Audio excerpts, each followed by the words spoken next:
Kwa muda mrefu sasa tumetenga fedha kununua mtambo mkubwa tena miwili leo kwa nafanya kazi ya kutafuna magugu kila itakapoonekana ndani ya ziwa.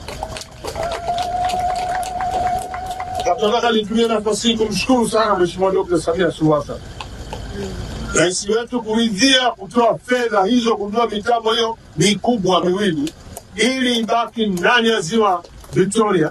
Itakuwa kuna kwenda kokote ndani ya ziwa hili kwenye mikoa yetu hii, kuanzia mkoa wa Mara, lakini Simiyu, Mwanza, Geita na Kagera. Tutapita mpaka kwenye visiwa ili kuhakiki kama hakuna gugumaji na kama lipo liliwe mara moja. Amesema hatua mbalimbali zinaendelea kuchukuliwa ili kuondoa changamoto hiyo, ambapo hatua nyingine ni kupeleka wataalamu nje ya nchi kwenda kujifunza namna ya kukabiliana na changamoto hiyo. Wataalamu wetu wa ndani waende popote duniani kujifunza hali hii, na wenzetu wameweza kupambana nayo kwa kiasi gani.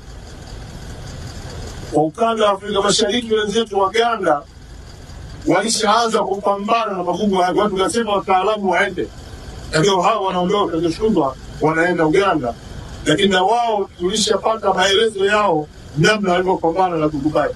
Katika hatua nyingine, Waziri Mkuu Majaliwa amewaambia wananchi wajiandae kumpokea Rais wa Jamhuri ya Muungano wa Tanzania Dr. Samia Suluhu Hassan siku ya Juni 19 mwaka huu katika uzinduzi wa daraja la JPM Kigongo Busisi, ambapo ametumia fursa hiyo kumpongeza kwa kukamilisha ndoto ya ujenzi wa daraja hilo iliyoasisiwa na Rais wa awamu ya 5 hayati Dr. John Pombe Magufuli. Anwar Shabani, Dodoma TV.